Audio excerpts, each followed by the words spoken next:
విరామం తర్వాత ఇష్టదైవం కార్యక్రమానికి పునః స్వాగతం.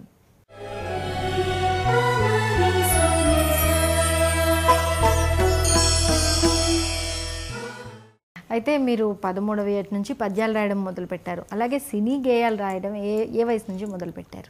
మీరు మొట్టమొదటి రాసిన సినీ గేయం ఏది? నేను ఇది వరమా శాపమా ఇదే నీకు న్యాయమా కలయికలో ఎడబాటును కలిగించే దైవమా ఏడిపించి నవ్వడమే నీ వినోదమా అని రాసి మొట్టమొదట. ఏ సినిమాకండి అది? రౌడీ పోలీస్ అనే సినిమా. Okay okay. ఇది వరమా శాపమా ఇదే నీకు న్యాయమా కలయికలో ఎడబాటును కలిగించే దైవమా ఏడిపించి నవ్వడమే నీ వినోదమా. అది అక్కడ కూడా దైవమే ఉన్నది, అక్కడ కూడా దైవమే ఉన్నది. అదే నేను చెప్పబోతున్నాను. దాని తర్వాత ఈ మధ్య కాలంలో మీరు రాసిన మిథునం సినిమాలోని పాట బాగా ప్రేక్షకాదరణ పొందడం, అలాగే చాలా బాగుంది, నేను కూడా విన్నాను.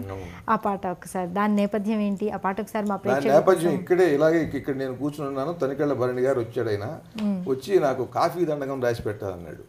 నేను చాలా బాగుంది, మంచి సినిమా తీసుకున్నారు. అయితే ఆ సినిమా ఆ కథ నాకు బాగా ఇష్టమైన కథ, అది శ్రీరమణ గారిది. దాని సారాంశం అంతా కూడా మీరు ఒక పాట చేసి టైటిల్స్ ఎప్పుడన్నా సరే వేస్తే బాగుంటుందన్న. నాకు బడ్జెట్ లేదు, అసలు మాకు అక్కర్లేదు, పాట అక్కర్లేదు, నేను రాస్తాను చూడండి, నాకేం ఒక పైసా ఇవ్వక్కర్లేదు, మీ బడ్జెట్ లేకపోయినా చాలా గొప్పగా మీకు ఉపయోగపడుతుందని నేను రాసి ఇచ్చా. ఇక్కడే ఇలా తీసుకుని అది పాట వినిపిస్తే వెంటనే ఇక్కడే కాళ్ళకి నమస్కారం చేశాడు. సరే, తను సినిమా తీసిన తర్వాత నే కాళ్ళకి నమస్కారం చేసేలాగా తీశాడు. ఒక దర్శకుడుగా మనం పాదాభివందనం చేసేలా తీశాడు. అంటే గొప్ప జడ్జిమెంట్ ఉంది, సంస్కారం. నాకు వద్దు అన్నది కూడా మనం చెప్పింది ఇది నాకు ఉపయోగపడుతుందని జడ్జి చేసుకుని తీసుకున్నాడు. ఇవాళ మీరు అడుగుతున్నారు అది. ఆది దంపతులే అభిమానించే అచ్చ తెలుగు మిథునం, ఆది దంపతులే అభిమానించే అచ్చ తెలుగు మిథునం, అవని దంపతులు ఆరాధించే ముచ్చటైన మిథునం, అవని దంపతులు ఆరాధించే ముచ్చటైన మిథునం, సుధా ప్రేమికుల సదనం సదాశివుని మారేడువనం, సదాశివుని మారేడువనం. అలాగే ఫస్ట్ నేను అడిగాను మిమ్మల్ని, సార్ మీ ఇష్టదైవం ఎవరు అంటే చిన్నప్పటి నుంచి మారుతూ వచ్చాను ఆంజనేయ స్వామి, దాని తర్వాత ఒకానొక సమయంలో భగవంతుడే లేడన్నాను, మళ్ళీ మారారు అన్నారు. ఇప్పుడు మీ ఇష్టదైవం ఎవరు? ఇప్పుడు నా ఇష్టదైవం నేను ఎవరిని కొలుస్తుంటే ఆ సందర్భంలో వాళ్ళే. ఇప్పుడు నా ఇష్టదైవం ఎవరంటే దైవమే. దైవం యొక్క రూపాన్ని మనం ఏర్పరచుకున్నాం. భారతీయ తత్వశాస్త్రంలో విగ్రహారాధన గురించి రకరకాలుగా మాట్లాడుతూ ఉంటారు ఇతర మతస్థులు. భారతీయ తత్వశాస్త్రంలో భగవంతుడికి రూపం లేదు, భగవంతుడికి నామం లేదు, నామరూపరహితుడు. మరి ఏ రూపము లేనటువంటి వాడిని ఎలా కొలుస్తానయ్యా అని వేల మంది పద్యాలు రాశారు, శతక కవులు శ్లోకాలు రాశారు, గీతాలు రాశారు. ఏ పేరు లేని వాడిని ఏ పేరుతో కొలవనయ్యా అని చెప్పి పద్యాలు రాశారు. కనుక నామరూపరహితమైనటువంటి ఈ మహాశక్తికి మనం ఏదో ఒక రూపాన్ని ఏర్పరచుకోకపోతే మనస్సులో భావం నిలవదు. అంతటా ఉన్నాడు అని అంటే మీకు అంతటా నిలవదు. మీకు ఇక్కడ చూస్తే దీన్ని ఇలా ఆరాధించాలి, అక్కడ చూస్తే అలా ఆరాధించాలి. ప్రతి వస్తువుని కూడా ఎప్పుడు మీరు ఏ వస్తువు వైపు తిరిగితే ఆ వస్తువులో దైవం అనే భావన చేయాలి. ఇది చాలా కష్టం. ఆ స్థితికి ఎవ్వడూ మొట్టమొదటే చేరుకోలేడు. అందుకని వాడికి దైవం మహాశక్తి సంపన్నుడుగా ఉంటాడు. ఎలా ఉంటాడు? మానవుడు గనక ఏర్పరుస్తున్నది ఒక మానవ రూపం ఏర్పరిచారు. వివేకానందుడు అన్నాడు, ఒక చీమ గనక దైవాన్ని ఊహించుకునేటట్టయితే ఒక పెద్ద కొండంత చీమగా ఊహించుకుంటుంది. అది మానవుడు చక్కగా చాలా సౌందర్య స్వరూపుడు. అందుకని మానవుడు ఎంత అందంగా ఉండగలడు అంత సౌందర్యాన్ని ఊహించి ఆ మూర్తిని ఏర్పాటు చేస్తాడు.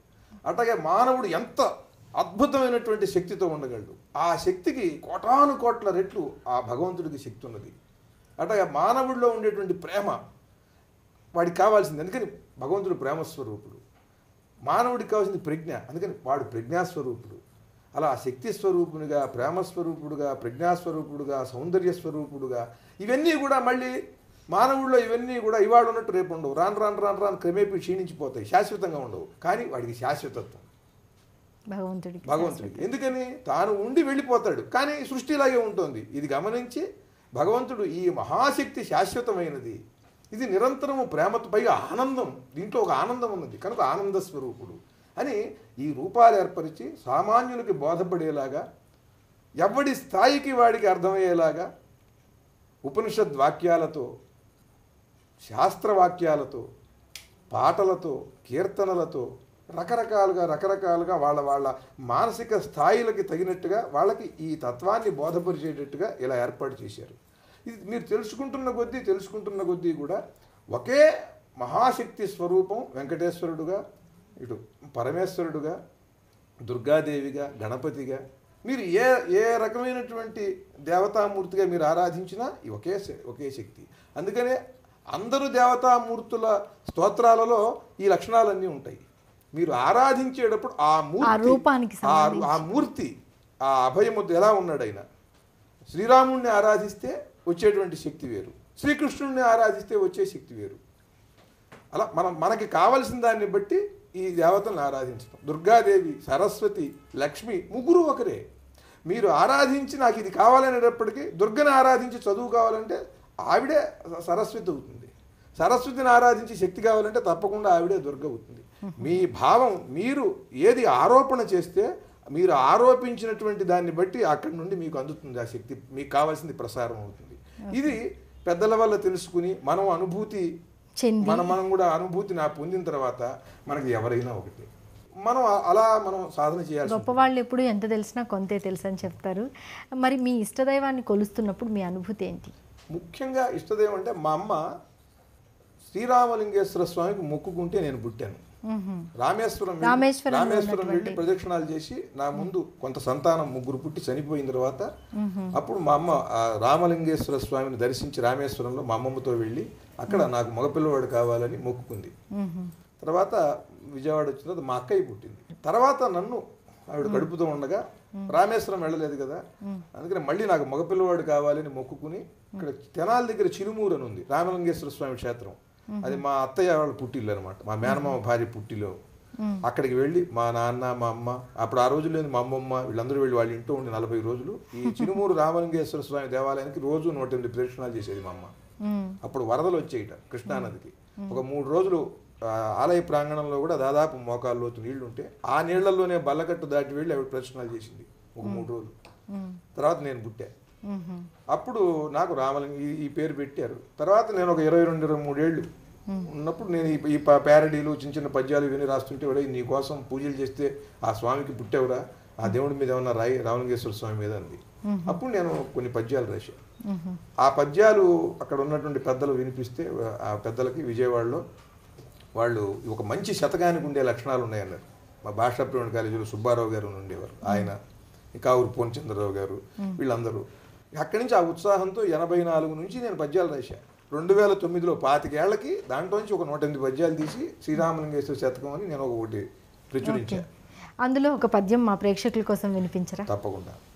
శ్రీకారాకృతి నాట్య భంగిమ శివా శ్రీకార పద్మాసనా శ్రీకారాకృతి దివ్య గంగ అది నీ సీతాద్రి మార్గంబురా శ్రీకారాకృతి నీదు మోము కనినన్ చిజ్యోతియే నీవురా శ్రీకారమున రేపమే ప్రమిదరా శ్రీరామలింగేశ్వరా. ఇంకా అట నైమిషారణ్యం వెళ్ళి అక్కడ నైమిషారణ్యంలో ఉన్న వెంకటేశ్వర స్వామిని దర్శించి నేను ఒక శతకం రాశా. ఆ శతకాన్ని ప్రపంచ భాషలలో ఏ కవికి దక్కని ఒక గౌరవం నాకు దక్కింది. ఆ శతకాన్ని 108 వెంకటేశ్వర స్వామి దేవాలయాల్లో 10 దేశాల్లో ఒకేసారి ఆవిష్కరణ చేశాం. దాంట్లో ఒక పద్యం చెప్తానమ్మా. అదేదో అది ఆ వెంకటేశ్వర స్వామి మహిమ అంతే. ఆ క్షేత్రానికి ఎంత మహిమ ఉంటుందటానికి ఇదే ఉదాహరణ. ఉండి పొమ్మిక మదిని దీపోత్సవముగా దీపోత్సవం జరుగుతుంది కదా, ఆ దీపోత్సవం లాగా నా మనస్సులో ఉండిపోయాయి. ఎప్పుడు నా మనస్సులో ఉద్ధరించు బ్రతుకు పవిత్రోత్సవముగా ఉద్యమించి చేసదను బ్రహ్మోత్సవమిక వినని పద్యాల నైమిష వెంకటేశ. బతుకమ్మ శతకంలో జానడు జాగానిచ్చిన తేనియ పుట్టలను పెట్టు తెలివిగా కదుపన్ మేనెల్ల కుట్టి తరుమును ఈనాటిది కాదు తెలిసెనే బతుకమ్మ.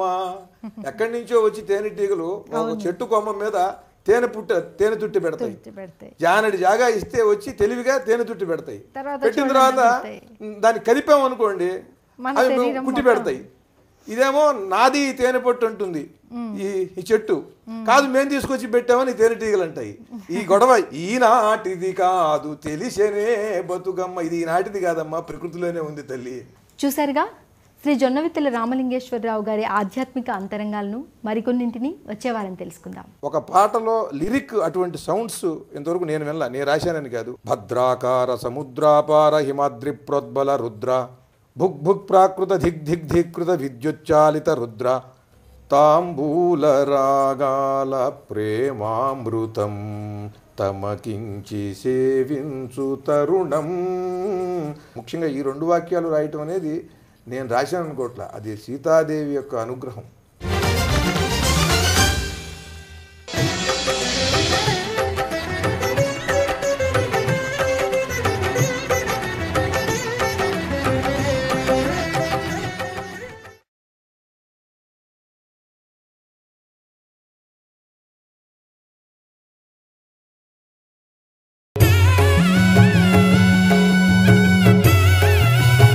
కృష్ణలంక నుంచి నడుచుకుంటూ వెళ్ళి దుర్గమ్మవారికి దండం పెట్టుకుని వచ్చేవాళ్ళం. ఈ నేపథ్యంలోనే నేను మళ్ళీ దేవుణ్ణి నమ్మను అన్నటువంటి స్థితులు కూడా ఉన్నాయి.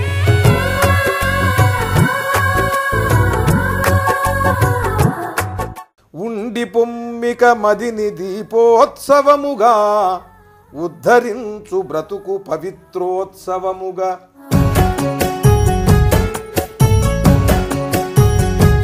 నామరూపరహితమైనటువంటి ఈ మహాశక్తికి మనం ఏదో ఒక రూపాన్ని ఏర్పరచుకోకపోతే మనస్సులో భావం నిలవదు. తెలుగు వేద కవి, సినీ గేయ రచయిత జొన్నవిత్తుల ఆధ్యాత్మిక అంతరంగ ఆవిష్కరణ ఈ వారం ఇష్టదైవంలో ఆదివారం ఉదయం 9 గంటలకు.